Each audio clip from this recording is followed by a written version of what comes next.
निमग्नानां दंष्ट्रामुररिपुवरास्य भवति शुक्लाम्बरधरं विष्णुं शशिवर्णं चतुर्भुजं प्रसन्नवदनं ध्यायेत् सर्वविघ्नोपशान्तये वन्दे गुरुपदद्वन्द्वम् अवाङ्मानसगोचरम् रक्तशुक्लप्रभामिश्रम् अतर्क्यं त्रैपुरं महः नारायणं नमस्कृत्य नरं चैव नरोत्तमं देवीं सरस्वतीं व्यासं ततो जयमुदीरयेत्। नमः शिवाभ्यां नवयौवनाभ्यां परस्पराश्लिष्टवपुर्धराभ्यां नगेन्द्रकन्या वृषकेतनाभ्यां नमो नमः शङ्करपार्वतीभ्याम्। श्रीदम्बुल् निगमाक्षरप्रकटमुल् चित्पूर्णनिस्वानमुल् मोदालम्बितकाव्यसञ्जनकमुल् पुण्यानुसन्धानमुल् खेदच्छेदनमुल् निशाटजनता केळी विनाशम्बुलुन् వేదండాననఘీంకృతుల్ శ్రీదంబుల్ నిగమాక్షరప్రకటముల్ చిత్పూర్ణ నిస్వానముల్ మోదాలంబిత కావ్యసంజనకముల్ పుణ్యానుసంధానముల్ ఖేదఛేదనముల్ నిశాట జనతా కేళీ వినాశంబులున్ వేదండాననఘీంకృతుల్ ప్రజలు నిర్విఘ్నంబుగా కాచుతం. శ్రీ మహాగణాధిపతయే నమః. శ్రీ గురుభ్యో నమః. శ్రీ మహాసరస్వత్యై నమః. ఈ లోకాన్నంతా కూడా సృష్టిస్తూ పోషిస్తూ లయం చేస్తూ ఆ పరంబ్రహ్మ మనల్నందరినీ కూడా పోషిస్తూ ఉన్నాడు. అటువంటి పరబ్రహ్మే వేదాలలో చెప్పబడ్డాడు. పురాణాలలో, ఇతిహాసాలలో, కావ్యాలలో ఇంకా కూడా విపులీకృతంగా మనకు కవుల చేత, మహర్షుల చేత వివరింపబడ్డాడు. ఆ పరబ్రహ్మనే కొన్ని పురాణాల్లో శివుడు అన్నారు, కొన్ని పురాణాల్లో విష్ణువు అన్నారు, కొన్ని పురాణాల్లో దేవి అన్నారు, కొన్ని పురాణాల్లో గణపతి అన్నారు. ఈరోజు అత్యంత పరమ పవిత్రమైనటువంటి శ్రీ కాణిపాక క్షేత్రంలో సాక్షాత్తుగా శ్రీ మహాగణాధిపతి స్వయంభూగా వెలసి భక్తుల కష్టాలన్నింటినీ కూడా పరిహరిస్తూ శుభాలన్నింటినీ చేకూరుస్తూ మనల్ని రక్షిస్తూ ఉన్నాడు ఈ పరమ పవిత్రమైన కాణిపాక క్షేత్రంలో. ఇటువంటి పుణ్యక్షేత్రంలో ఆ శ్రీ మహాగణాధిపతి యొక్క బ్రహ్మోత్సవాలు అంగరంగ వైభవంగా మనమందరం జరుపుకుంటూ ఉన్నాం. ఆ మహాగణాధిపతి భక్తులు కోరిన వెంటనే ఒక చిన్న గరికను సమర్పిస్తే చాలు, ఒక చిన్న పత్రిని సమర్పిస్తే చాలు, ఎటువంటి పెద్ద పెద్ద పూజలు కోరుకోకుండానే నమస్కరించినటువంటి వ్యక్తి యొక్క కష్టాలన్నింటినీ కూడా తీర్చి అప్పటికప్పుడు సద్య సౌఖ్యాన్ని ప్రసాదించి భక్తులను అందరినీ కూడా కాపాడుతూ ఉంటాడు ఆ గణాధిపతి. అటువంటి వినాయకుడు, ఆ పరబ్రహ్మ ఈ భూమిలో కొలువై ఉన్నాడంటే అది మనందరం కూడా చేసుకున్నటువంటి పూర్వజన్మ సుకృతం. ఎందుకంటే భక్తులు ఎక్కడ తనను గురించి కీర్తిస్తారో, తనను గురించి గానం చేస్తారో అక్కడే పరమాత్ముడు తాను ఉంటానని సాక్షాత్తుగా శ్రీ మహావిష్ణువు తెలియజేశాడు. కాబట్టి అటువంటి పరమాత్ముడి గురించి మనం ప్రతి నిమిషము కూడా కీర్తిస్తూ మన యొక్క ఈ మాటను, మన యొక్క కంఠాన్ని, మన యొక్క స్వరాన్ని సార్థకపరచుకోవాలి. ఎందుకంటే పరమాత్మ గురించి మాట్లాడినటువంటి నోరు అది నోరు కాదు కదండి. పరమాత్ముడి గురించి కీర్తించినటువంటి జిహ్వ ఏదైతే ఇతర విషయాలను మాట్లాడుతుందో పరమాత్ముడి గురించి కాక ఆ జిహ్వకు, ఆ నాలుకకు సార్థకత లేదు.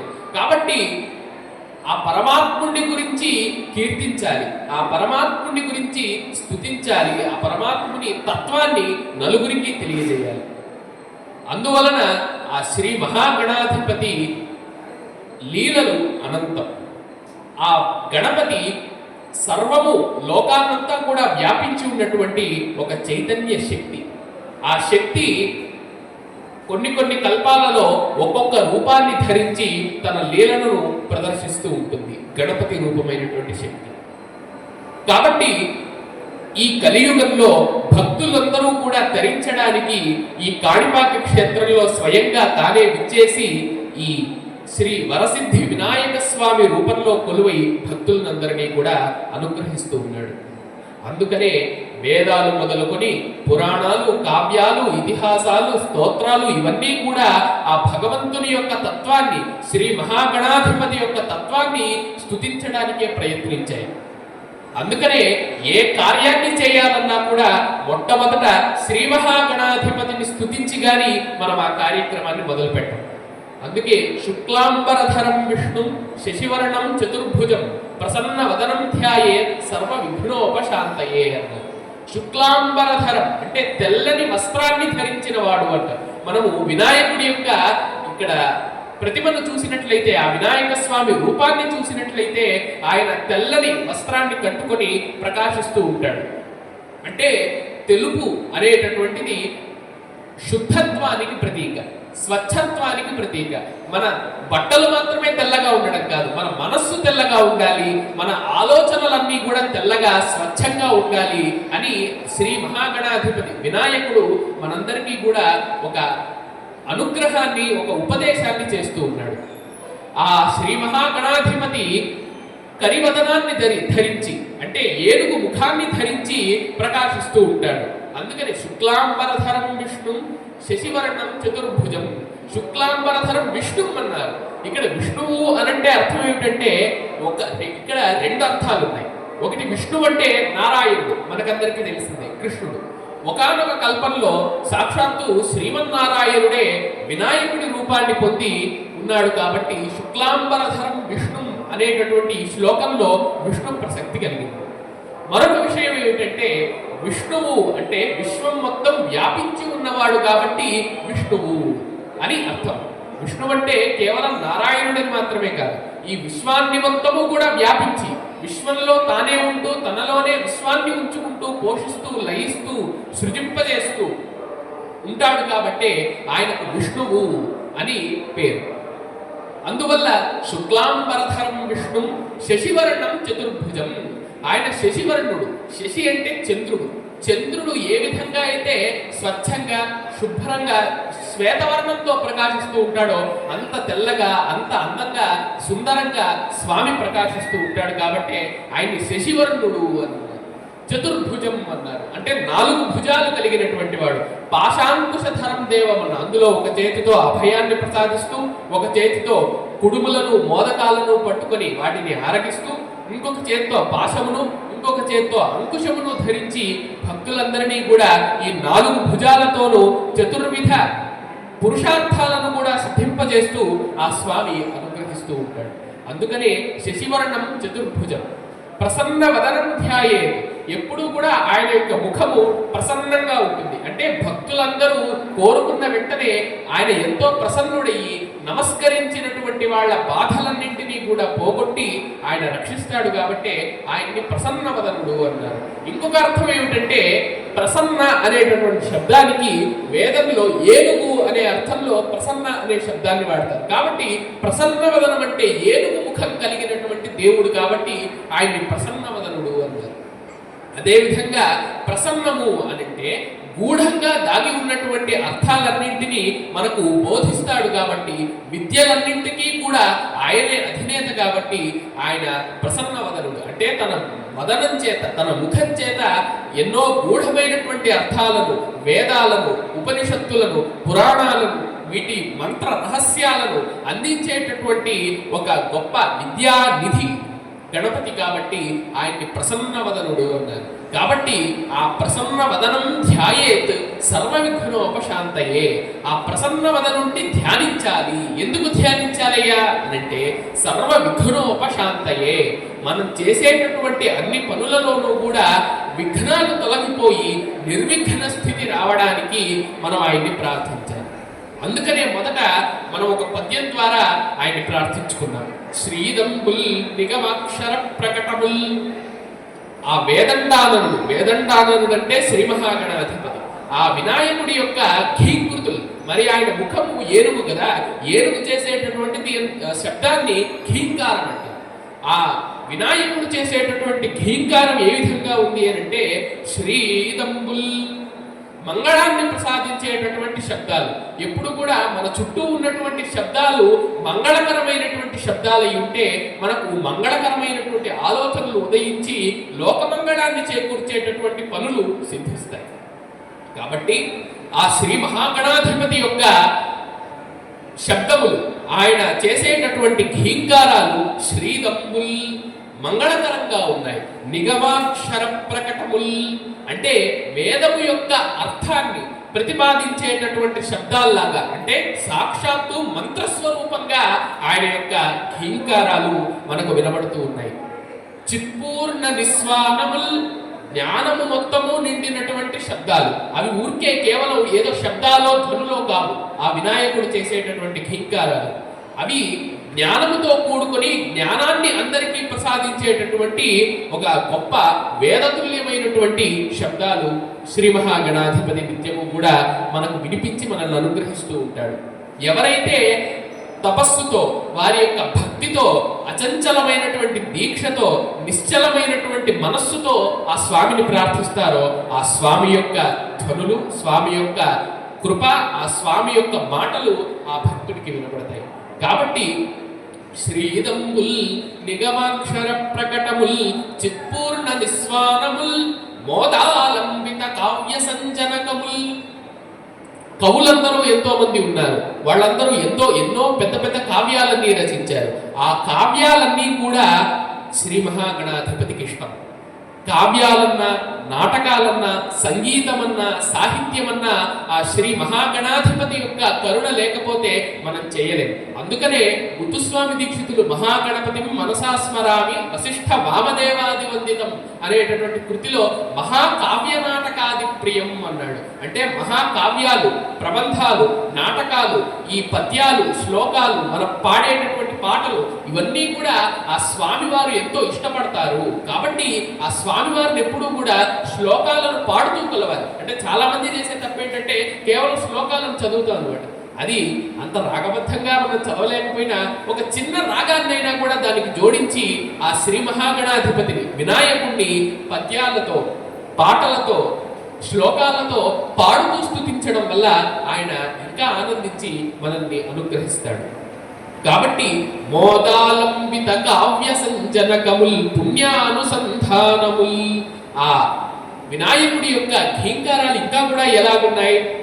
పుణ్యానుసంధానముల్. ఏ శబ్దాలైతే, ఏ మహాగణాధిపతి యొక్క శబ్దాలను మనం విన్నంత మాత్రం చేత మన పాపాలన్నీ కూడా పోయి పుణ్యనిధి మన చెత్తకు వచ్చి చేరుతుందో అటువంటి శబ్దాలవి అన్నారు. పుణ్యానుసంధానముల్ ఖేదఛేదనముల్. ఒక్కోసారి చూడండి, మనం ఎంతో బాధలో ఉంటాం, కానీ ఒక్కసారిగా మనకు నచ్చిన వాళ్ళు పలకరిస్తేనో, మనకు నచ్చిన వాళ్ళను మనం చూస్తేనో, వాళ్ళ శబ్దం వినబడితేనో, లేదా ఒక దైవపరమైనటువంటి వేద మంత్ర శబ్దాలు మనకు వినబడితే ఎలాగైతే మన దుఃఖమంతా కూడా ఒక్కసారిగా మటుమాయమైపోతుందో అటువంటి శబ్దాలను చేస్తూ ఉంటాడు శ్రీ మహాగణాధిపతి. అంటే మన ఖేదాన్ని, దుఃఖాన్నంతా కూడా తొలగించి మనకు అభయాన్ని ప్రసాదిస్తూ ఉంటాడు వినాయకుడు. నిషాట జనతా కేళి వినాశంబుల్. మరి భగవంతుని యొక్క తత్వం ఏమిటయ్యా అంటే శిష్ట రక్షణ, దుష్ట శిక్షణ. అంటే సాధువులైనటువంటి వాళ్ళని, మంచి పనులు చేసేటటువంటి వాళ్ళని రక్షించడం, లోకానికి హాని కలిగిస్తూ ధర్మాన్ని నాశనం చేస్తూ ఉండేటటువంటి వాళ్ళను శిక్షించడం, ఈ రెండే ఆయన యొక్క కర్తవ్యం. అందువల్లనే ఇన్ని అవతారాలలో మనకు కనిపిస్తూ ఉంటాడు ఆ పరబ్రహ్మ.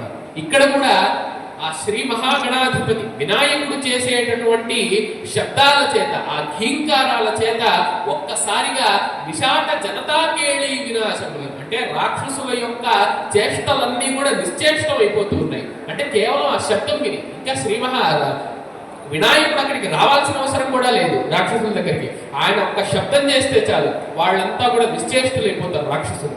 అటువంటి గొప్ప వేదండానన ఘీంకృతులు, వినాయకుడి యొక్క ఘీంకారాలు, వినాయకుడి యొక్క మంగళమైనటువంటి శబ్దాలు ఈ ప్రజలందరికీ కూడా సుఖశాంతులను చేకూర్చాలని ఈ శ్లోకంతో మంగళాశాసనాలుగా ఆ దేవుడు మనల్ని అనుగ్రహించాలని తలుచుకుంటూ, ఆ పరమేశ్వర పుత్రుడు వినాయకుడి యొక్క లీలలు అనంతము అని మనం ఇందాకే తెలుసుకున్నాం. లోకంలో ప్రణవము అనే ఒక శబ్దం ఉంటుంది. ప్రణవము అంటే ఓంకారం. ఓంకారానికి వినాయకుడికి ఎటువంటి తేడా లేదు. ఓంకారమే వినాయకుడు, వినాయకుడే ఓంకారం. ఆయన ఓంకార స్వరూపంలో ఎప్పుడూ ఈ లోకాన్ని ఆవరించి ఉంటాడు. అంటే ఓంకారం అనేటటువంటిది వేదంలోని ప్రతి మంత్రానికి కూడా మొదట ఎంతో ముఖ్యంగా వినిపిస్తూ ఉంటుంది. కాబట్టి అటువంటి ఓంకార స్వరూపంతో విలసిల్లుతూ ఉంటాడు ఆ పరమాత్ముడు వినాయకుడు.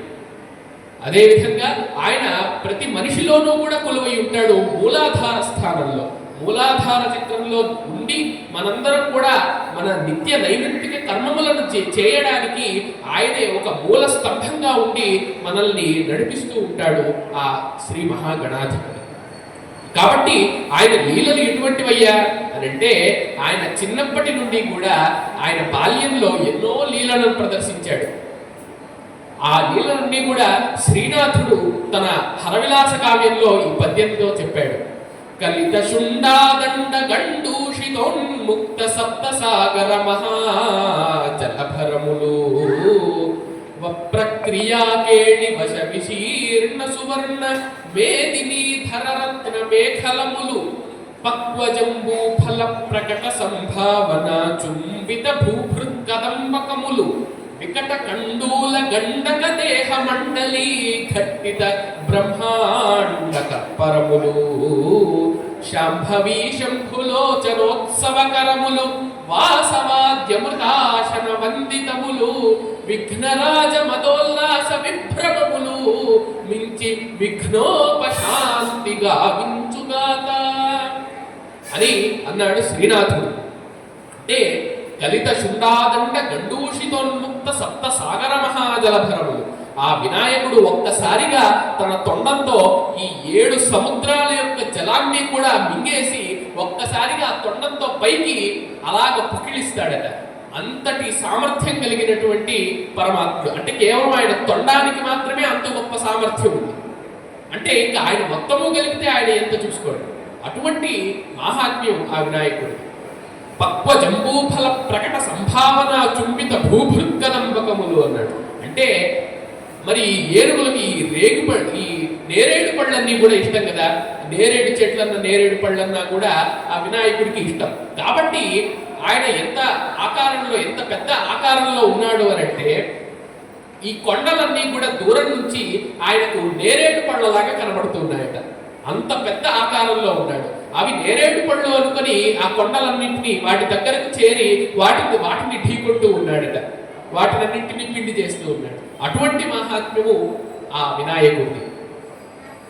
అదేవిధంగా శాంభవి శంభులోచనోత్సవకరము, ఆయన పార్వతికి పరమేశ్వరుడికి అంటే తన తల్లిదండ్రులకు నిత్యము కూడా భక్తి తత్పరతతో ఉంటూ వాళ్లకు ఆనందాన్ని కలిగిస్తూ ఉంటున్నాడు. అంటే మనం శ్రీ మహాగణాధిపతి ఆ వినాయకుడు చేసినటువంటి లీలలన్నింటినీ తెలుసుకోవడం మాత్రమే కాదు, ఆ లీలల నుండి మనకు శ్రీ మహాగణాధిపతి ఏం చెప్పాలనుకుంటున్నాడు, ఆయన నుండి మనం ఏం నేర్చుకోవాలి అంటే కేవలం నమస్కారం పెట్టి వెళ్ళిపోయినంత మాత్రాన ఆయన అనుగ్రహం కలగదు కదా.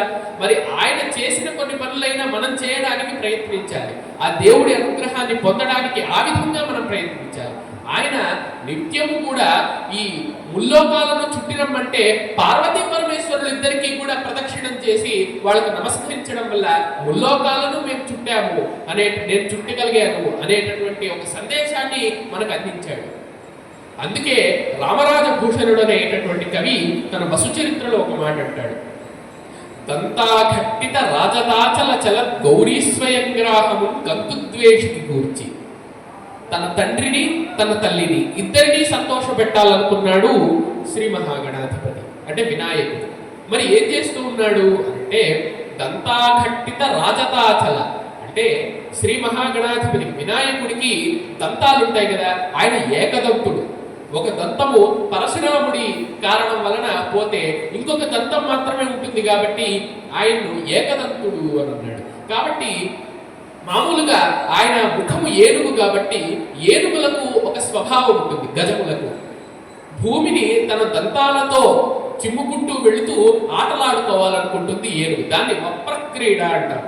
ఏనుగు భూమిని తన దంతాలతో అలా తవ్వుకుంటూ వెళ్ళడాన్ని వప్రక్రీడ, వప్రము అనేటటువంటి ఆట అని అంటారు. కాబట్టి వినాయకుడికి కూడా ఆ దంతములతో కైలాసంలో ఉండేటటువంటి ఆ భూమినంతా కూడా తవ్వుకుంటూ వెళ్ళుకుంటూ ఆడుకుంటూ ఉన్నాడు వినాయకుడు.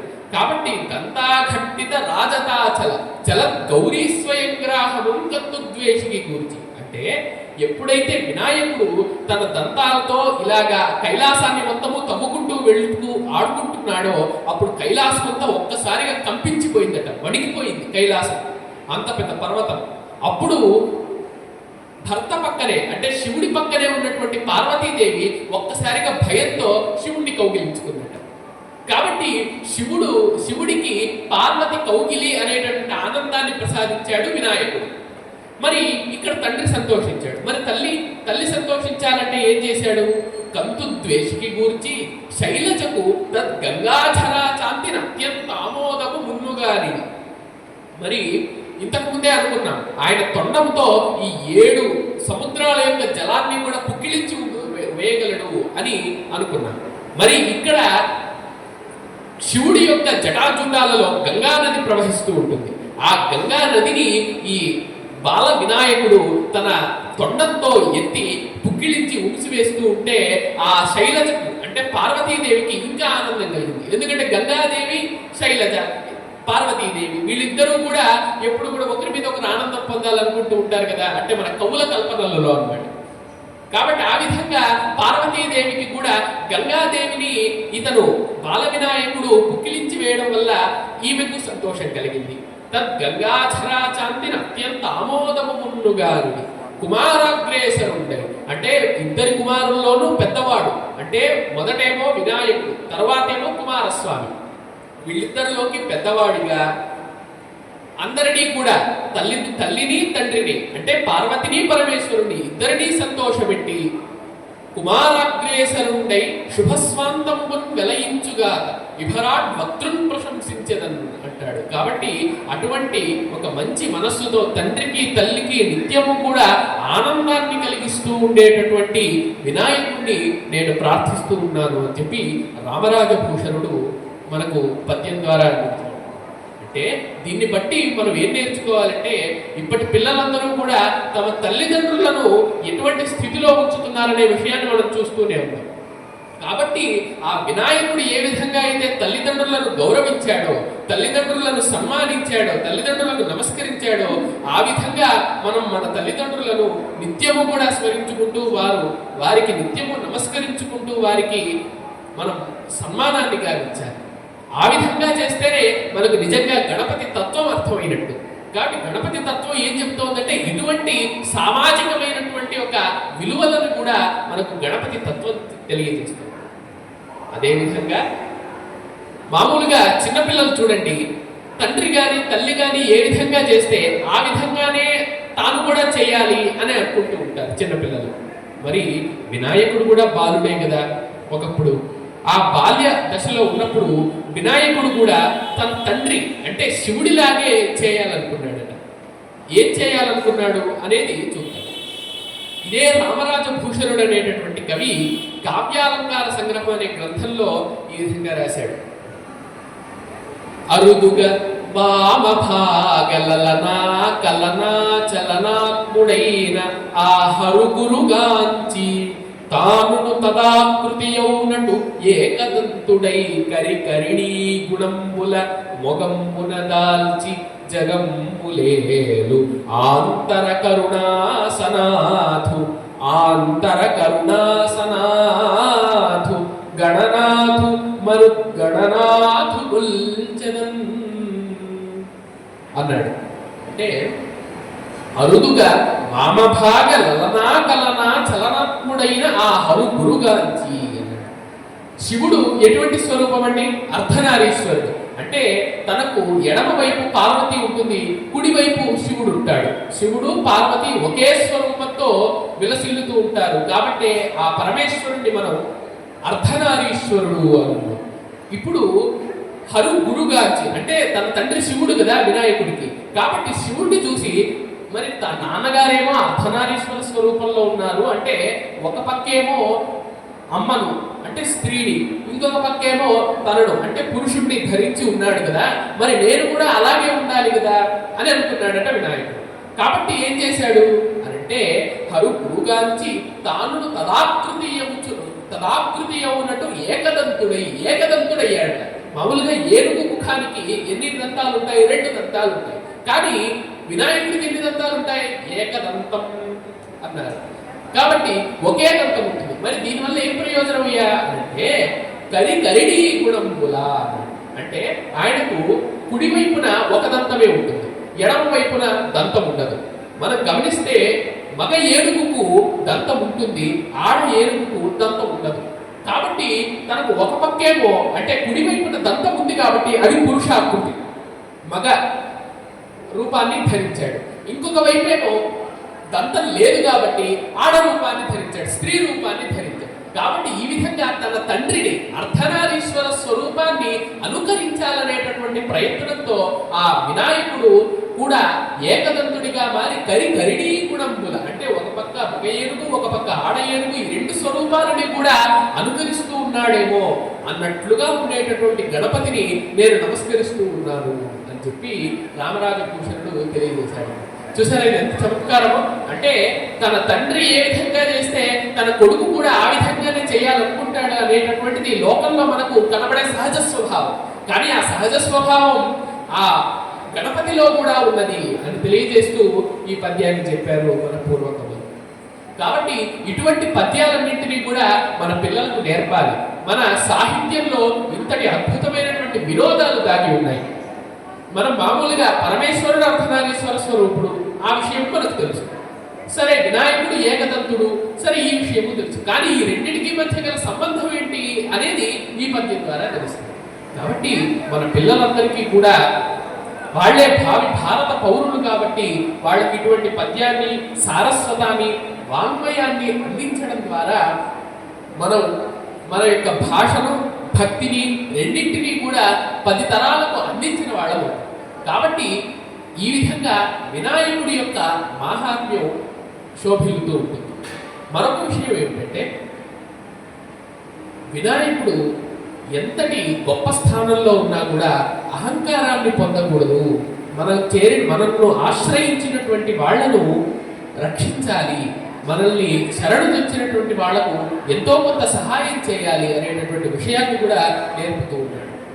ఏ విధంగా శంకరాచార్యుల వారు చెప్పారు, ముదా కరత్త మోదకం సదా విముక్తి సాధకం అన్నాడు.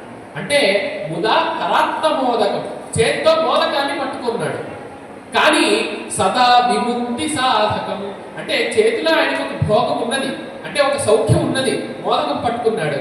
కానీ దానికి ఆయన ఆకర్షితుడు కావడం లేదు. ఏం చేస్తున్నాడట? సదా విముక్తి సాధకం, ఎప్పుడు కూడా విముక్తి కోసము తపస్సు చేసుకుంటూ ఉన్నాడు. అంటే ఇప్పుడు మనకి ఎవరన్నా ఒక చేతిలో ఒక తినుబండారం పెట్టాడండి, ఒక ఆహారం పెట్టాడు, మనం తినకుండా ఉంటామా? ఎప్పుడు దాని మీదే ఉంటుంది కదా ధ్యాస. చేతిలో ఒక మైసూర్ పాకు పెట్టి మనల్ని తపస్సు చేసుకోవాలి గంట సేపు అంటే మనకి ఎలా అవుతాము మనము? కాబట్టి అటువంటి ఇంద్రియ నిగ్రహాన్ని మనం పొంది ఉండాలి. అందుకనే ఆయన చేతిలో ఎప్పుడూ మోదకాలను పట్టుకునే ఉంటాడు, కానీ ఎప్పుడు తపస్సుతో సాధన చేస్తూనే ఉంటాడు. అటువంటి బ్రహ్మచారి వినాయకుడు అని ముదా కరాత్తమోదకం సదా విముక్తి సాధకం కళాధరావతంసకం విలాసిలోక రక్షకం అనాయకైక నాయకం వినాశితే భదైత్యకం. అనాయకైక నాయకం అన్నాడు. అంటే ఆయనకు ఎవరు నాయకులు ఉన్నారు, ఈయనే అందరికంటే నాయకుడు. కాబట్టి అంతటి గొప్ప అధికారం ఈయన చేతిలో ఉన్నది, వినాయకుడి చేతిలో. కానీ ఆ అధికారాన్ని ఎప్పుడు దుర్వినియోగం చేసుకోలేదండి. ఏం చేస్తూ ఉన్నారు? అనాయకైక నాయకం వినాశితే భదైత్యకం. ఆ అధికారం ఉంది కాబట్టి దాన్ని చెడు పనులకు వినియోగించుకోకూడదయ్యా. వినాశితే భదైత్యకం అంటే ఎవరైతే ఈ లోకాన్ని పీడిస్తూ ఉన్నారో, గజరాక్షసుడు లాంటి వాడు, గజాసురుడు లాంటి వాళ్ళు, అటువంటి వాళ్ళను సంహరించడానికి అటువంటి మన అధికారాన్ని ఉపయోగించాలి తప్ప మంచి వాళ్ళను పీడించడానికి అధికారాన్ని ఉపయోగించకూడదు అని ఈ విషయం చెబుతున్నాడా లేదా మరి గణపతి? అనాయకైక నాయకం వినాశితే భదైత్యకం. ఆయనే అందరికంటే పెద్ద నాయకుడు. ఆయనకు మించి ఎవరు ఆయన ప్రభువు లేరు. ఈ లోకాన్నంతా కూడా పాలించేటటువంటిది ఆ గణపతి మాత్రమే. కాబట్టి అంత పెద్ద అధికారం ఉన్న ఆయన ఏం చేస్తున్నాడు? వినాశితే భదైత్యకం, రాక్షసులను సంహరించడానికి మాత్రమే పూనుకున్నాడు. అందుకనే ఆయన్ని మనం ఈవేళ దేవాది దేవుడిగా నమస్కరిస్తూ ఉన్నాం. ఆయన లీలలన్నింటినీ కూడా మనం తెలుసుకుంటూ ఉన్నాం. అందుకే గణపతి తత్వాన్ని తెలుసుకోవాలి. అనాయకైక నాయకం వినాశితే భదైత్యకం నతాశుభాశు నాశకం నమామితం వినాయకం. నత అశుభ ఆశు వినాశకం అన్నాడు. అంటే ఎవరైతే నమస్కరిస్తారు, నీవు కేవలం రాయివయ్యా నువ్వేమి కాదు అనంటే వాళ్ళకు రాయిగానే కనబడతాడు. కానీ ఈ రాయి కూడా, ఈ విగ్రహం కూడా పరమాత్మే అని నమస్కరించిన వాళ్లకు ఆ రాయే పరమాత్మ అవుతుంది. కాబట్టి ఆ వినాయకుడిని నమ్మాలి. నమ్మి ఎవరైతే ఆ విధంగా నమస్కరిస్తారో అటువంటి వాళ్ళ యొక్క అశుభాన్ని వెంటనే అప్పటికప్పుడే నమస్కరించిన మరుక్షణమే ఆయన నాశనం చేస్తాడు, వాళ్ళ యొక్క బాధలన్నింటినీ కూడా. కాబట్టి మనము ఆ వినాయకుడిని నమ్మి కొలవడం ద్వారా మన అశుభాలన్నీ కూడా దూరం అయిపోయి మనకు నిత్యము శుభము, క్షేమము, ఆయువు, ఆరోగ్యము, ఐశ్వర్యము, సకల విధ సౌభాగ్యాలు కూడా కలుగుతాయి. కాబట్టి ఆ వినాయకుడిని నమస్కరించాలి. అందులోనూ కాణిపాక క్షేత్రంలో ఉన్నటువంటిది మామూలు వినాయకుడు కాదు కదా, వరసిద్ధి వినాయక స్వామి. అంటే మనం కోరుకున్నటువంటి వరాలన్నింటినీ కూడా ఇచ్చి మనల్ని అనుగ్రహిస్తాడు. కాబట్టి ఆయనకు వరసిద్ధి వినాయక స్వామి అన్నారు. కాబట్టి ఎటువంటి వరాలు అనంటే ధర్మబద్ధమైనటువంటి కోరికలను కోరుకోవాలి. అందుకని ధర్మ అర్థ కామ మోక్షాలు అని అన్నారు. పురుషార్థాలు అంటే ధర్మంగా ఉండాలి. ఆ ధర్మబద్ధంగా మనం అర్థం అంటే ధనం, ఆ ధనాన్ని ధర్మబద్ధంగా సంపాదించాలి. కామం అంటే కోరిక, అంటే ఆ కోరిక ఎటువంటిదై ఉండాలి? ధర్మబద్ధంగా సంపాదించినటువంటి డబ్బుతోనే ఆ కోరికలు తీర్చుకోవాలి, మంచి కోరికలు. అప్పుడే మనకి ఏం కలుగుతుంది? మోక్షం. ధర్మ అర్థ కామ మోక్ష. కాబట్టి ఈ విధమైనటువంటి ఒక ఉపదేశాన్ని మనకు వినాయకుడు చేస్తూ ఉంది. ఒకానొక సమయంలో వల్లి అనేటటువంటి ఒక ఊరు ఉండేది. ఆ వల్లి అనేటటువంటి ఊరిలో ఒక చాలా ధనవంతుడైనటువంటి ధర్మాత్ముడైనటువంటి ఒక వ్యక్తి ఉండేవాడు. అతని పేరు కళ్యాణ సన్నికుడు. ఆ కళ్యాణ సన్నికుడికి ఎంతో వెలలేనటువంటి వైభోగాలు ఉండేవి. చాలా గొప్ప ధనము, సంపద, ఆయన ఆస్తి అన్నీ కూడా అదొక చాలా గొప్ప ఉన్నతిలో ఉండేవి. కానీ ఆయన ఎప్పుడూ అహంకారాన్ని పొందలేదు. నిత్యము కూడా దాన ధర్మాలను చేస్తూ ప్రజలకు, పెద్దవాళ్లకు, గురువులకు, సాధువులకు, మునులకు వీళ్ళందరికీ కూడా సేవలు చేస్తూ ఆయన తరిస్తూ వచ్చాడు. ఆయన పేరు కళ్యాణ సన్నికుడు. ఆయనకు ఒక భార్య ఉండేది. ఆవిడ పేరు ఇందుమతి. ఆవిడ కూడా భర్తకు తగినట్టుగానే నడుచుకుంటూ ఆయనకు అన్నింటిలోనూ సేవ చేస్తూ ఆయనకు తోడుగా ఉంటూ ఆయన చేసే ధర్మకార్యాలన్నింటిలోనూ తాను కూడా భాగాన్ని పొందుతూ ఆ కళ్యాణ సన్నికుడికి ఒక అనువైనటువంటి భార్యగా ఇందుమతి ఉండేది. సరే, వీళ్ళు ఈ విధంగా ఇద్దరు కూడా మంచి ఆదర్శ దాంపత్యంతో ఉండగా వీళ్ళిద్దరికీ ఒక కుమారుడు పుట్టాడు. ఆ కుమారుడు కూడా చాలా అందంగా, చాలా చక్కగా, మంచి బుద్ధితో, పూర్వజన్మ సుకృతం వల్ల చిన్నప్పటి నుండే కూడా గణపతి మీద భక్తితో పుట్టాడు. మరి అతనికి ఏం పేరు పెట్టాలి, ఏమేం చేయాలి, ఏమేమి కార్యాలు ఆచరించాలి అని చెప్పి ఆ తల్లిదండ్రులు ఇద్దరు కూడా తమ జ్యోతిష్కులను, తమ మంత్ర శాస్త్ర వేత్తలను వాళ్ళందరినీ కూడా సంప్రదించి అతనికి భల్లాలుడు అనే పేరు పెట్టారు. ఈ కథంతా కూడా, ఈ చరిత్ర అంతా కూడా విశ్వామిత్రుడు భీమరాజుకు తెలుపుతూ ఉన్నాడు అన్నమాట, విశ్వామిత్ర మహర్షి. కాబట్టి ఆ భల్లాలుడు చిన్నప్పటి నుండి కూడా ఒక తల్లిదండ్రులకు నిత్యము సేవ చేసుకుంటూ, ఒక పక్క దైవభక్తిని కలిగి నిత్యము పూజలలో, పురస్కారాలలో, వేద మంత్రాల అధ్యయనంలో, వీటిల్లో అంతా కూడా నిమగ్నుడై ఉన్నాడు.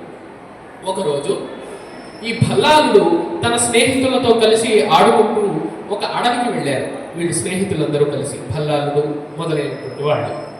అప్పుడు వెళితే అక్కడ ఒక చిన్న రాయి, నున్నగా ఉండేటటువంటి మట్టి, వీటితో వినాయకుడి బొమ్మ చేసి, వినాయకుడి రూపాన్ని, విగ్రహాన్ని తయారు చేసి భల్లాలుడు పూజించడం మొదలుపెట్టారు ఎంతో శ్రద్ధతో. అప్పుడు ఆ భల్లాలుడి చుట్టూ ఉన్నటువంటి మిత్రులందరూ కూడా ఆ భల్లాలుడు చేసిన విధంగానే ఆ వినాయకుడిని పూజిస్తూ, ఆ వినాయకుడికి కొంతమంది ఏమో ఆకులతో, మామిడి తోరణాలతో మండపం కట్టారు. కొంతమంది ఏమో ఆ అడవిలో ఉండేటటువంటి చెట్లకు ఉండేటటువంటి కాయలను, పండ్లన్నింటినీ కూడా తెచ్చి నివేదనగా చేస్తూ ఉన్నారు. కొంతమంది ఏమో ధూప దీపాలతో ఆయన్ను అర్చిస్తూ ఉన్నారు. ఈ విధంగా ఈ పనులన్నీ కూడా ఆ చిన్న చిన్న పిల్లలు, ఆ భల్లాలుడు, తన స్నేహితులు, వీళ్ళందరూ కలిసి చేస్తూ ఉన్నారు అడవిలో. అప్పుడు ఆ పూజలు అలా చేస్తూ ఉంటే వాళ్ళు ఎంత భక్తి శ్రద్ధలతో చేస్తున్నారంటే వాళ్ళకి అసలు ఆకలి తెలియలేదు, దప్పిక తెలియలేదు. అలాగా సాయంత్రం అయిపోయింది, రాత్రి అయిపోయింది, తర్వాత రోజు పొద్దున అయిపోయింది, ఇలాగ రోజులన్నీ కూడా గడిచిపోయాయి. అయినా కూడా వాళ్ళకి ఆకలి, దాహం ఇవేమీ లేవు. అటువంటి ఒక గొప్ప శ్రద్ధతో, భక్తితో ఆ వినాయకుడిని పూజిస్తూ ఉన్నారు భల్లాలుడు తన స్నేహితులు. ఇలా పూజిస్తూ సరే ప్రతిరోజు అడవికి వెళుతూ ఉన్నారు. ఆ గణపతిని మట్టి ప్రతిమను చేసి పూజిస్తూ ఉన్నారు. మళ్ళీ తిరిగి చాలా ఆలస్యంగా ఇంటికి వస్తూ ఉన్నారు. ఈ విధంగా ఎంతో భక్తి శ్రద్ధలతో వాళ్ళందరూ కూడా పూజిస్తూ ఉంటే, వాళ్ళ భల్లాలుడికి కాకుండా భల్లాలుడి స్నేహితులు ఎవరైతే ఉంటారో వాళ్ళ తల్లిదండ్రులందరికీ ఈ భల్లాలుడి మీద కోపం వచ్చింది. వెంటనే ఈ భల్లాలుడి ఇంటికి వచ్చి ఆ భల్లాలుడి తల్లిదండ్రులైనటువంటి కళ్యాణ సంజ్ఞకుడు, ఇందుమతి, వీళ్ళిద్దరికి కూడా ఫిర్యాదు చేశారు. ఎలాగంటే మనకి ద్వాపర యుగంలో శ్రీకృష్ణుడు అందరి ఇళ్లలోకి వెళ్ళి వెన్న దొంగగా వెన్న కుండలన్నీ పగలగొట్టి, నెయ్యి కుండలన్నీ పగలగొట్టి మళ్ళీ ఇంటికి ఏమీ తెలియని వాడిగా వచ్చేవాడు కదా. అప్పుడు ఆ గోపికలందరూ కూడా మళ్ళీ యశోదమ్మ ఇంటికి వచ్చి ఆమెకు చెప్పేవాళ్ళు కదా, ఓయమ్మ నీ కుమారుడు మా ఇంట్లను పాలు పెరుగు మననీడమ్మ, పోయేదం ఎక్కడికైనను మా ఎన్నల సురభులాన మంజులవాడి అని అన్నారు. ఆ గోపికలందరూ కూడా, అమ్మా యశోదమ్మ నీ కొడుకు సామాన్యుడు గారు తల్లి, ఓయమ్మ నీ కుమారుడు మా ఇంట్లను పాలు పెరుగు మననీడమ్మ, మా ఇంట్లో ఉన్న పాలు మిగల్చడు, పెరుగు మిగల్చడు అన్నీ తీసుకెళ్ళిపోతున్నాడు తన స్నేహితులతో, అన్ని పగలు రాత్రి కూడా మా ఇంట్లో పడి వెనదొంగ అయిపోయాడు. పోయేదం ఎక్కడికైనా, మేము ఊర్లో ఉండలేమమ్మా కృష్ణుడు ఉంటే, కాబట్టి ఆయన చేసే అఘాయిత్యాలు అన్నీ ఇన్ని కాదు, మా అన్నల సురభులాన మందులవాడి, మా అన్నల యొక్క ఆవుల మీద కొట్టేసి చెబుతూ ఉన్నాం, మీ కుమారుడు మా ఇంటికి వచ్చి అన్ని దొంగలిస్తున్నాడంటే పాపం యశోదమ్మ నమ్మేది కాదు. ఆ విధంగా ఇక్కడ భల్లాలుడి స్నేహితుల తల్లిదండ్రులందరూ కూడా వచ్చి భల్లాలుడి తల్లిదండ్రులతో చెప్తూ ఉన్నారు, అయ్యా ఇట్లా మీ కుమారుడు మా పిల్లలందరినీ కూడా చెడిపేస్తూ ఉన్నాడు, మా పిల్లలందరినీ కూడా తీసుకెళ్లిపోయి అడవిలోకి ఎంత రాత్రైనా పంపించడం లేదు, ఎన్ని పూట్లైనా పంపించడం లేదు, వాళ్ళు ఆహారం లేక అలమటిస్తూ నీరసపడిపోతూ ఉన్నారు, అక్కడ ఏంటో పోయి పూజా పురస్కారాలు అంటాడు, ఇవన్నీ కూడా చేస్తూ ఉన్నాడు మీ వాడు అల్లరి, కాబట్టి మీ వాడిని కనుక ఈసారి మీరు శిక్షించకపోతే మేమే అతన్ని స్తంభానికి కట్టేసి రాజుగారి చేత శిక్ష వేపిస్తాము అని చెప్పేసి ఆ భల్లాలుడి స్నేహితుల యొక్క తల్లిదండ్రులందరూ కూడా ఈ కళ్యాణ సంజ్ఞకుడికి, ఇందుమతికి అంటే భల్లాలుడి తల్లిదండ్రులకు ఫిర్యాదు చేశారు, అన్ని నిందలు వేశారు, చాలా పరుషమైనటువంటి మాటలు మాట్లాడారు. మరి ఈ కళ్యాణ సంజ్ఞకుడు కూడా ధర్మవంతుడు కదా, మరి భల్లాలుడి తండ్రి, కాబట్టి ఈ లోపల ఇంకా భల్లాలుడి ఇంటికి రాలేదు, అడవిలోనే ఉన్నాడు, ఆ స్నేహితులందరూ కూడా అడవిలోనే ఉన్నాడు. కాబట్టి వెంటనే కర్ర పుచ్చుకొని ఆ కళ్యాణ సంజ్ఞకుడు అడవికి వెళ్ళాడు. వెళ్ళి అక్కడ వెంటనే కనబడినటువంటి భల్లాలుని, తన స్నేహితుల్ని, వాళ్ళు ప్రతిష్ఠించినటువంటి వినాయకుడి మండపాన్ని, ఆ మొదల వినాయకుడి మండపం మీద ఆ కర్రతో ఒక్కసారిగా కొట్టాడు. కొట్టేసరికి వెంటనే ఈ చుట్టూ ఉన్నటువంటి స్నేహితులు వీళ్ళందరూ కూడా తలో దిక్కుకు పారిపోయారు. కానీ భల్లాలుడు మాత్రం మూసిన కళ్ళు తెరవకుండా అదే ధ్యానంలో వినాయకుడిని ధ్యానిస్తూ వినాయకుడిని నమ్ముకుని ఎంతో భక్తి శ్రద్ధలతో అక్కడే ఉన్నాడు. అప్పుడు ఎంత చేసినా కూడా, ఎంత మందలించినా కూడా, ఎంత కొట్టినా కూడా ఆ భల్లాలుడు కదలకపోయేసరికి తన తండ్రి ఆ భల్లాలుడి యొక్క చేతిని తీసుకుని ఆ చేతిని సుకుమారమైనటువంటి ఆ బాలుడి యొక్క చేతిని రక్తం వచ్చేలా కొట్టాడు. మరి ఆ విధంగా కొడితే అయినా కూడా అతనికి ఎటువంటి చలనము కలగలేదు. అప్పుడు ఒక్కసారిగా మేల్కొని ఆ భల్లాలుడిని మేల్కొల్పి కళ్యాణ సైనికుడు అంటే తన తండ్రి అక్కడే ఉన్నటువంటి ఒక చెట్టు కట్టేసి, నువ్వు ఎలా ఇంటికి వస్తావో చూస్తాను, నువ్వు ఇంటికి వస్తే చచ్చావే అన్నట్టుగా తనకు ఒక మందలింపును చేసి అక్కడి నుంచి వెళ్ళిపోయాడు కళ్యాణ సైనికుడు. కానీ భల్లాలుడు ఏమాత్రం కూడా బాధపడకుండా వినాయకుడిని మాత్రమే తన మనస్సులో ధ్యానించుకుంటూ ఉన్నాడు. అప్పుడు వినాయకుడిని ఈ విధంగా ప్రార్థిస్తూ ఉన్నాడు, వినాయక, ఎటువంటి వాళ్లకు కష్టం వచ్చినా కూడా, మంచి వాళ్లకు కష్టం వస్తే నీవే కదా రక్షించేవాడివి అని వేదాలు నిన్ను ప్రశంసిస్తూ ఉంటాయి, పురాణాలు నీ గురించి చెబుతూ ఉంటాయి, కావ్యాలలో అనేక శ్లోకాలలో నీ యొక్క మాహాత్మ్యం చెప్పబడింది. కానీ ఇక్కడ ఇంత జరుగుతున్నా కూడా నీవెందుకు రావడం లేదు? ఇలాగా నీ పూజ చేసుకుంటూ నిన్ను అర్చించేటటువంటి వాళ్ళకి కష్టాలేంటి? ఒక చిన్న పిల్లవాడిని నేను పూజ చేసుకుంటూ ఉంటే, నా స్నేహితులందరితో కలిసి పూజ చేసుకుంటూ ఉంటే ఇన్ని కష్టాలా మాకు? నువ్వు వచ్చి మమ్మల్ని కాపాడలేవా? మేము ఎందుకు నిన్ను పూజించాలి అని ఆ బాలుడు భల్లాలుడు వాపోతూ ఉన్నాడు. అటువంటి సందర్భంలో తన కోపం వచ్చేసింది ఆ భల్లాలుడికి. వెంటనే ఆ భల్లాలుడు, నన్ను ఎవరైతే ఈ విధంగా చేశారో, పూజకు అంతరాయం కలిగించారో వాళ్ళందరూ కూడా నాశనం అయిపోవాలి, నేను గణపతి రాకపోతే వెంటనే ఆత్మహత్య చేసుకుంటాను అని చెబుతూ ఉండగా ఒక్కసారిగా గణపతి ప్రత్యక్షమయ్యాడు. అంటే ఆ భల్లాలుడు తన తండ్రి ఈ విధంగా చేశాడని కూడా మరిచిపోయి వాళ్ళందరూ కూడా నాశనం అయిపోవాలనే శాపాన్ని ఇస్తూ ఉండగా, తనకు తానే ఆత్మహత్య చేసుకుంటాననే విషయాన్ని చెబుతూ ఉండగా, ఇవన్నీ కూడా జరగకూడదు, ఈ భక్తుడిని, బాలభక్తుడిని రక్షించాలి అని ఆనాడు ఎలాగైతే ప్రహ్లాదుని రక్షించడానికి నరసింహస్వామిని ఉద్భవించాడో, అలాగా ఈ బాలభక్తుడైనటువంటి భల్లాలుడిని రక్షించడానికి వినాయక స్వామి ఒక్కసారిగా ప్రత్యక్షమయ్యాడు. అప్పుడు ప్రత్యక్షమయ్యేసరికి ఆ భల్లాలుడి యొక్క ఆనందానికి అవధులు లేవు. త్వమేవ మాతా చ పితా హి త్రాతా త్వమేవ కర్తాసి చరాచరస్య నిర్మాసి దుష్టాంశ్చ ఖలాంశ్చ అని ఆయన్ని ప్రార్థించి చెప్పాడు. అంటే నీవే తల్లివి, నీవే తండ్రివి, నీవే ఈ చరాచరాన్ని కూడా సృష్టిస్తూ ఉంటావు, నీవే మంచి వాళ్ళను సృష్టిస్తూ ఉంటావు, నీవే చెడ్డవాళ్లను సృష్టిస్తూ ఉంటావు. ఈ లోకంలో ఉండేటటువంటి సముద్రాలు, పర్వతాలు, ఈ లోకంలో ఉండే భవనాలు, ఇవన్నీ కూడా నీ యొక్క సృష్టే. సూర్య చంద్రులు, అగ్ని, వీళ్ళందరూ కూడా నీ యొక్క ఆజ్ఞ చేతనే నడుచుకుంటూ ఉంటారు. స్వామి వినాయక, నీవి వేళ ప్రత్యక్షమయ్యావు, నిన్ను ఏ విధంగా నేను స్తుతించగలను? నేను కనీసం సరిగా కూడా చదువుకోలేదు, కేవలం 10 ఏళ్ల బాలుణ్ణి, నేను నిన్ను ఏమని స్తుతించగలను అని ఆ భల్లాలుడు తన ముగ్ధ భక్తిని, అంటే అమాయకమైనటువంటి మనస్సుతో ఆ వినాయకుడిని ప్రార్థించాడు. అప్పుడు వినాయక స్వామి ఈ విధంగా అంటూ ఉన్నాడు, భల్లాలా, నీవు బాలుడు, కానీ నీ యొక్క దీక్ష చాలా గొప్పది, నీ యొక్క భక్తి చాలా గొప్పది. కాబట్టి నీ భక్తిని మెచ్చి నేను ఇక్కడికి వచ్చాను. కాబట్టి నీకు ఎటువంటి వరం కావాలన్నా కోరుకో, అది ఎంత దుర్లభమైనదైనా కూడా నేను తీరుస్తాను అని వినాయకుడు ఆ భల్లాలుడికి అభయం ఇచ్చాడు. అందుకని వెంటనే ఆ భల్లాలుడు, సరే స్వామివారు వరం కోరుకోమన్నారు కదా, మనకు మంచి సంపద కావాలనో, లేదా ఏదో విషయాలు కావాలనో, ఏదో మంచి యశస్సు, కీర్తి కావాలనో కోరుకోలేదు. ఏం కోరుకున్నాడో తెలుసా?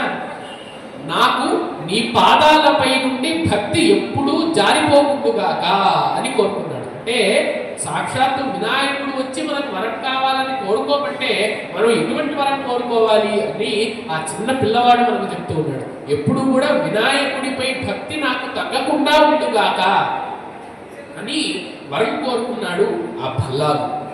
అప్పుడు ఆ వినాయకుడు ఎంతో సంతోషించి, భల్లాల, నీవు ఎంతో చక్కని వరాన్ని కోరుకున్నావు, కాబట్టి నీ పేరునే, నీ పేరు ముందుగా, నా పేరు తరువాతగా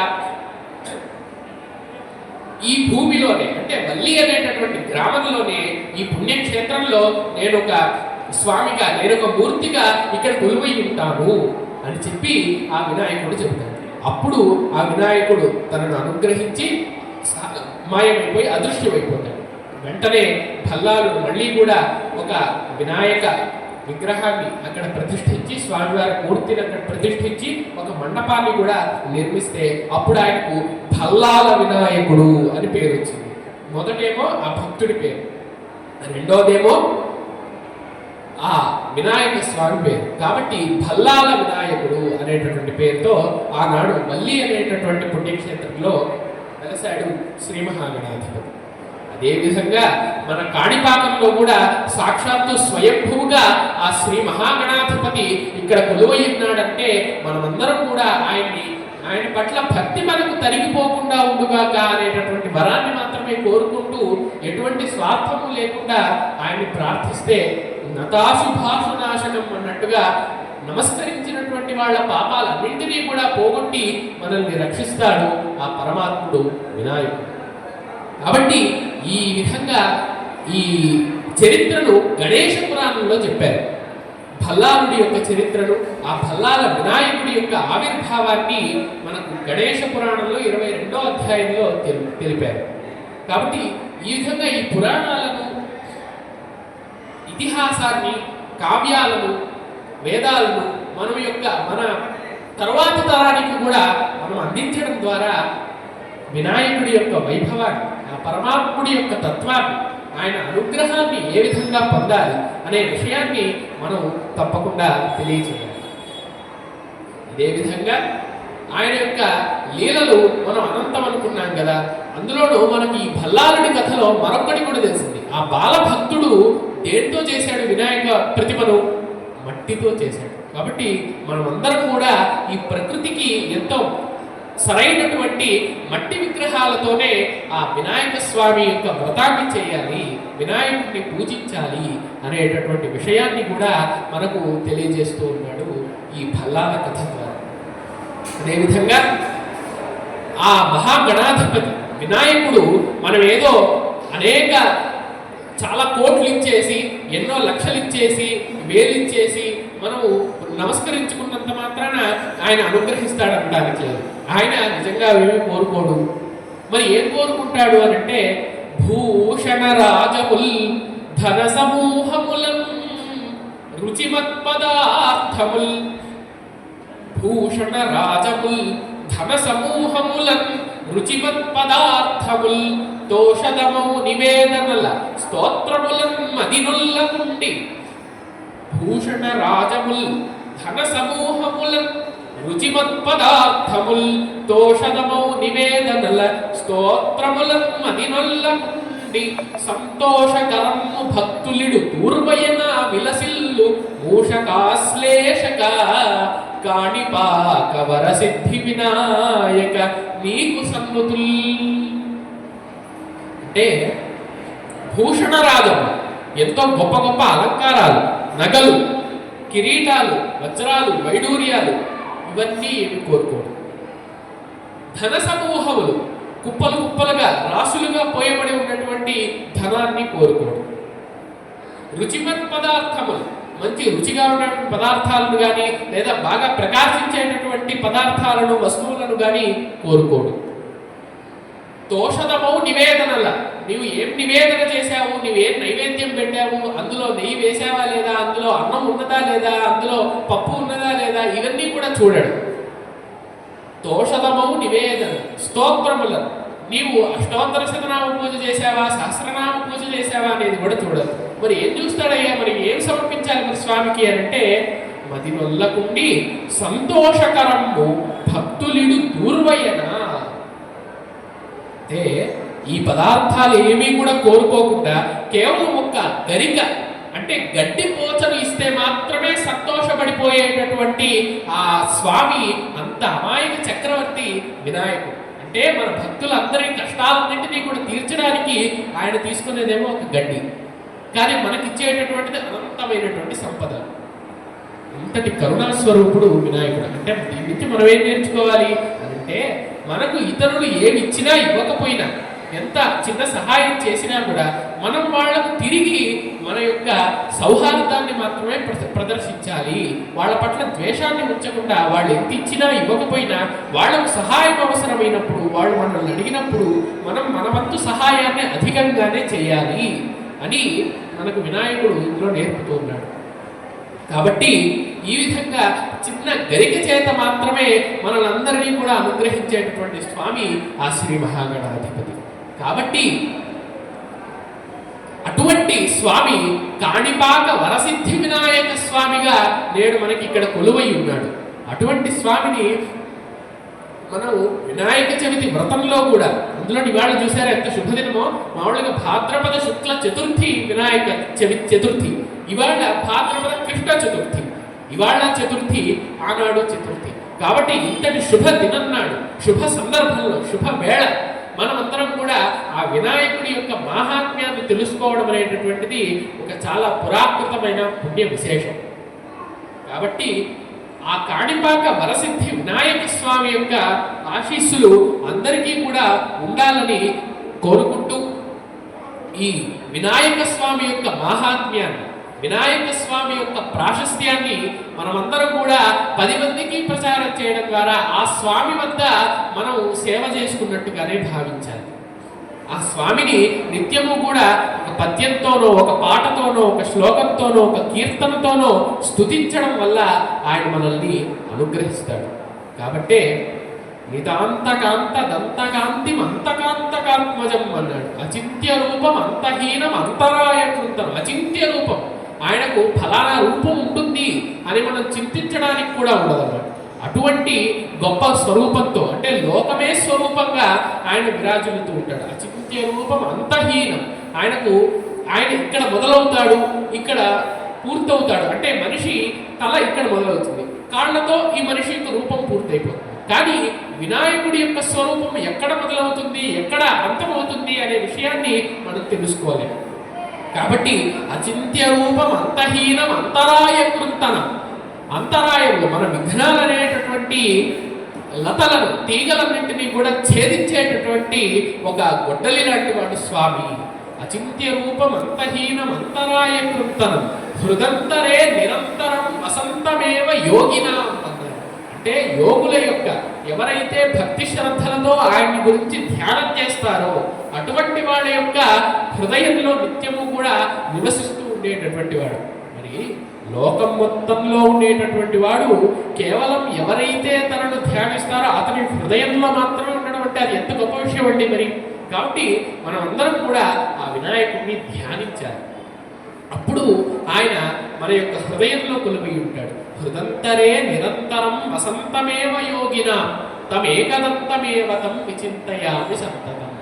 కాబట్టి ఆ ఏకదంతుణ్ణి, ఆ వినాయక స్వామిని, ఆ శ్రీ మహాగణాధిపతిని ఒక్కడినే నిత్యము కూడా నేను చింతిస్తూ ఉన్నాను, ఆయన గురించే ఆలోచన చేస్తూ ఉంటాను అనేటటువంటి ప్రతిజ్ఞతో మనం ఏ కార్యాలు చేసినా కూడా అది సఫలమైనా కూడా విఫలమైనా కూడా అదంతా కూడా భగవంతుని యొక్క కరుణ, ఆ భగవంతుడు చేయించేటటువంటి కరుణ అని మనం భావించాలి. ఎందుకంటే కర్మము నుండి, మనం చేసేటటువంటి కార్యం నుండి ఫలాన్ని మనం ఎప్పుడు కూడా అపేక్షించకూడదు.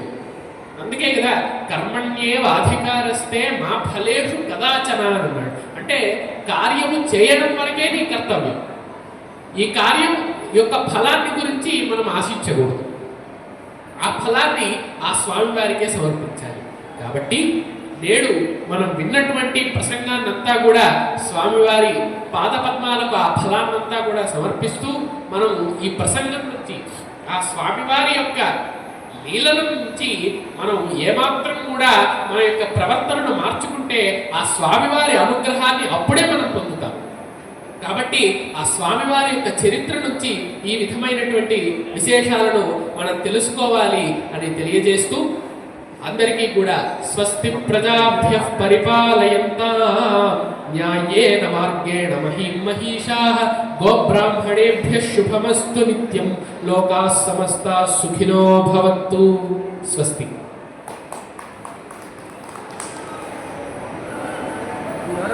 చెప్తా ఉంటారు